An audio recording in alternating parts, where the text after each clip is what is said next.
Um, I've had a sordid background to my preparation for this night. It kind of culminated 12 years ago when I finally decided that the outlaw life was going to destroy me, so I needed to make a change. So I'll read something first to really scramble your minds a little bit, and then I'll explain myself.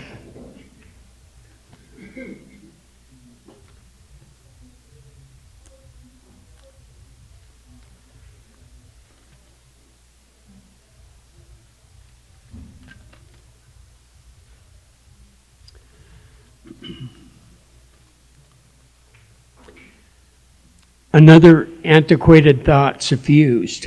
Dreams forgotten long ago emerge. Insulated concepts fracture, rippling presence across the dislocated space of years. Wading through the waters of lost perception, by reflection, one comes to see. At the end, slowly manifests, I grow familiar with what was. Repetition clarifies the difference. The dross of distraction recedes into its meaningless abode, leaving behind debris of fevered machinations. The landscape is unfamiliar now, twisted wreckage. The playground I once knew is an alien place. Perhaps it always was. I'm now an active outcast, a refugee from its prisons, its acrid smells, and crusty spoons. L.A., so dark, alluring, animated by the powers of its ferocity. Ancient mysteries sublimate, full of gaping danger, hungry souls flow across hot concrete, seeking contents for the hollow wires to feed their lost desires. Its own are consumed, feeding on themselves in ritualistic sacrifice, captivated minds, broken in and out, ingesting myths of power, and sick sweet smoke darkens the air, rising, reciprocating barks of violence, consuming dislocation, obvious to no solution. Out of the wreckage, an incipient remnant appears, an underlying freedom manifests, spiritually transposed while remaining undisclosed, those of mystery, those of paradox. The survivors of the furnace blast emerge, clothed in adamantine gift, hearts cast in grace, a gift of mind, a good beyond their measure, beauty ineffably imparted, an image of transcendent truth, a geometry formed from love in those given to the triune one, whose center is everywhere and periphery is none. The manifest good, gift of beauty and truth, bound together in purity of agapic act, an incessant gift, revealing through the ambiguity of uncreated incarnation a gift of chrysalis, from a gift, to manifest a gift. Okay.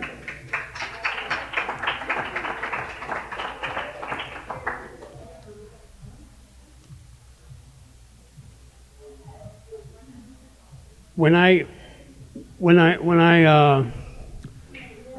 came here, I was trying to leave a life of complete chaos. I'd been to prison 2 times in California, and if I stayed there, I was going to do 25 years. So I kind of came out here following a friend of mine who was in the same boat. I wanted to change my life and become something like a dream I've forgotten. You know, I knew there was something there that I could become, but I just quite couldn't see what it was. But I knew it had something to do with this area, especially when I looked up at the peaks, and I felt the juju of the Kachinas up there.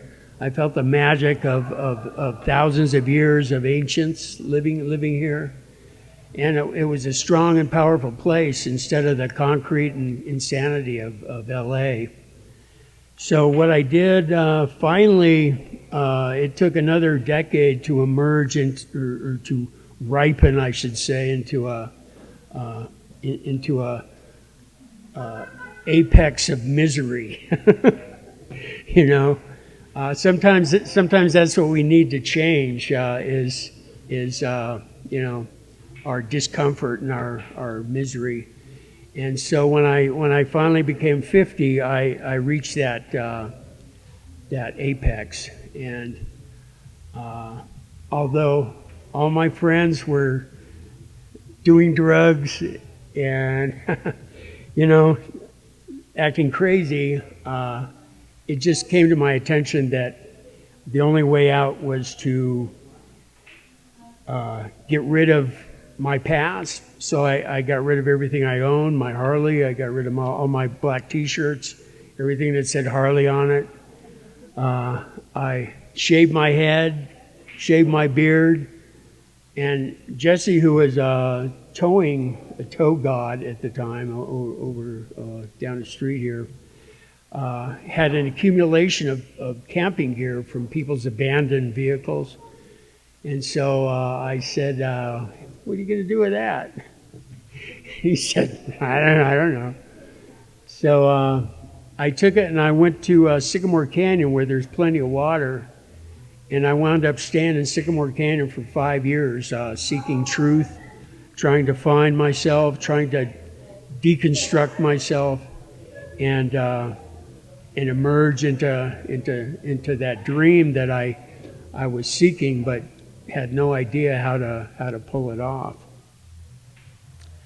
So after 5 years, I was spotted by a helicopter, because I, of course, built a nice little place down there and off the grid. Of course, it's in a wilderness area, so no vehicles can go there.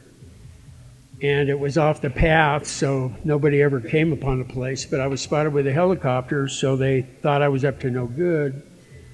So they sent some guy in there, and I tried not to leave ID because I have a sordid history. And so they found my bashes receipt with my name on it. So they did NCIC, and all this came up, armed robberies and weapons and all kinds of crazy biker stuff. And so they sent the alcohol, tobacco, and firearms guys down there with machine guns and surrounded the place and said, "What are you up to?"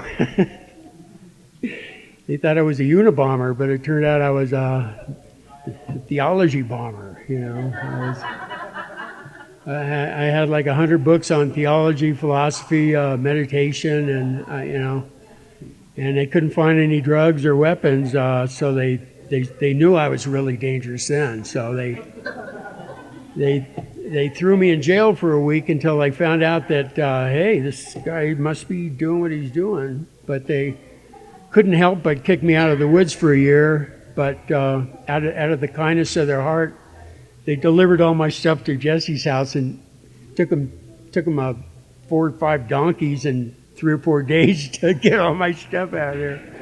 But they delivered it to Jesse's house and didn't charge me a dime for it. So, because they loved my place, it was real clean. You know, I kept a good camp. But anyway, that was the chrysalis of my transformation into a new way of thinking. You know, a new way of being. But it just, you know, was a slow movement into a transition. And so consequently, since then, I've been living behind Sunset Crater on 20 acres out there that a friend of mine lets me kind of house sit on. And so it's really beautiful. I'm off the grid, have solar panels, and collect water off the roof, and so I get to read, meditate, and write. Although Jesse asked me, he said, "Hey, I'm going to put you on a list to write." I said, "You've got to be kidding me!" You know, it's like I'm not a fiction writer. You know, I write incoherent aspects of philosophy and theology, so it's like, okay. But here's one that's relatively cognizant that I wrote out by Sunset Crater here.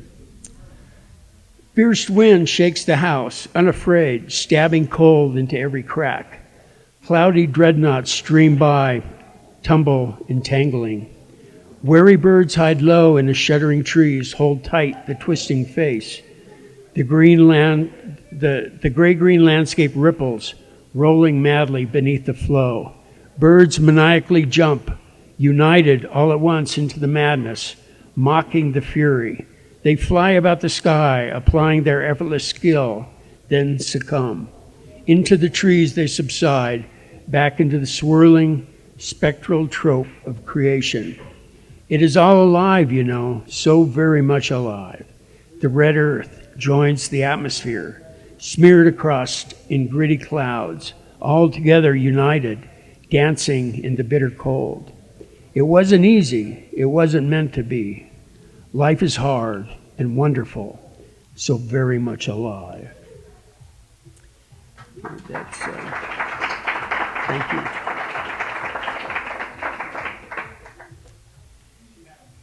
And I have one very sweet ambiguity for the end, but I'll read this incoherent one here first.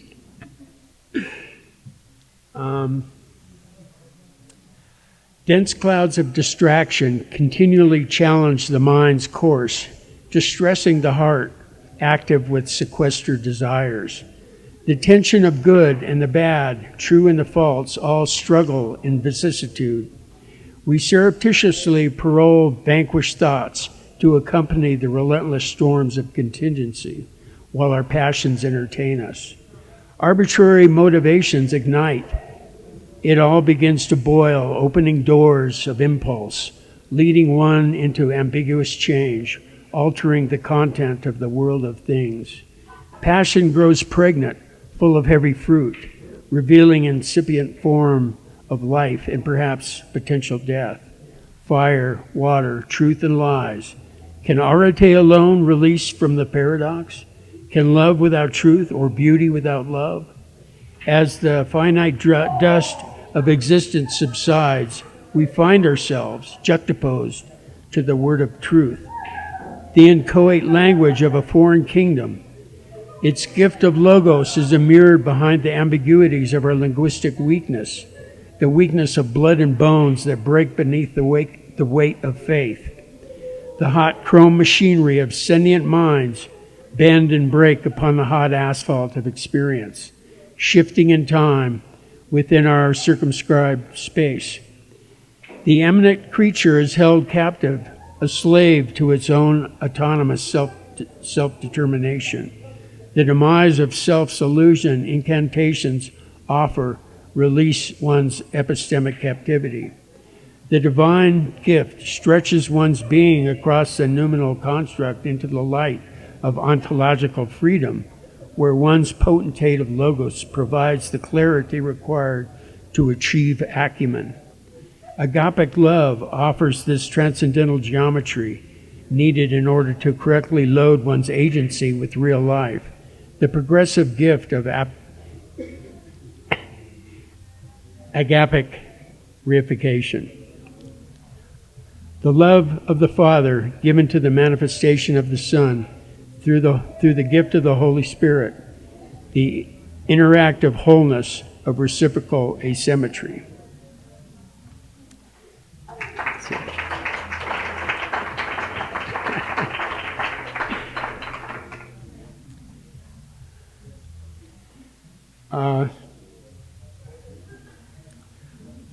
I appreciate you guys letting me come and read. It kind of trips me out, because I'm such a paradox compared to what's usually going on here, But here's when I got kicked out of the woods in Sycamore, I didn't know about the place in off the grid here in the 40s, so I went to the Gila Wilderness out in New Mexico, and I was out there for like 4 months. Had a load of food, and I hiked the whole wilderness area because I was planning my next walkabout out there. And totally awesome place, very beautiful, just loaded with goodness and beauty and truth. You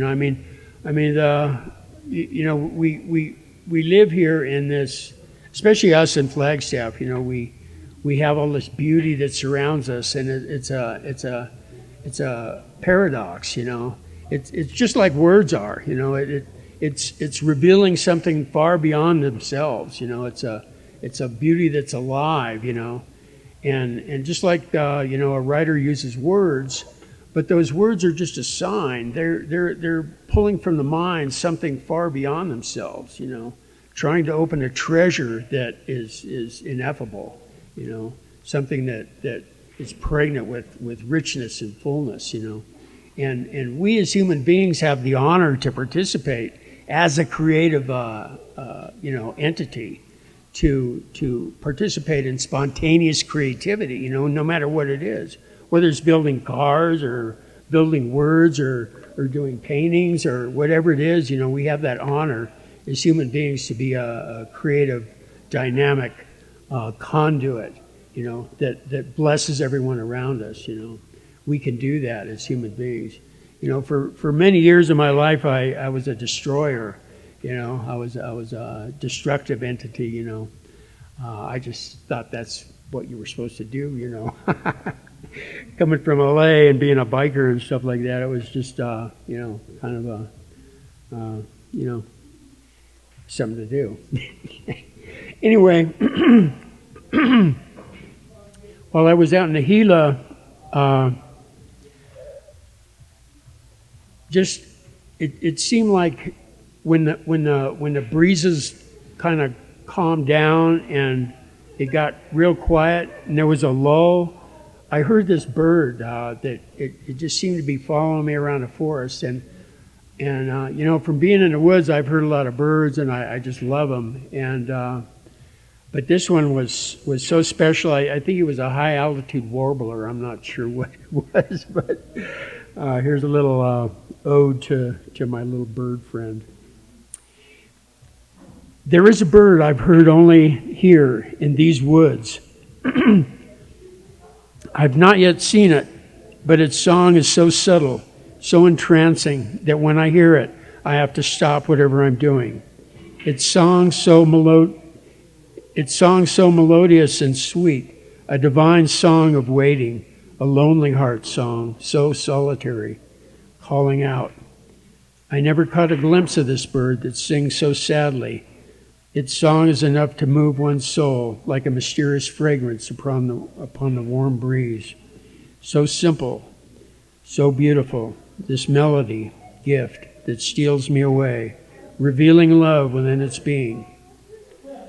And I think that's our honor as a human being, is we can reflect goodness, beauty, and truth. You know, if we just take the time to seek it out and become a reflective agency to make that manifest, you know. So that's all I have to share with you guys.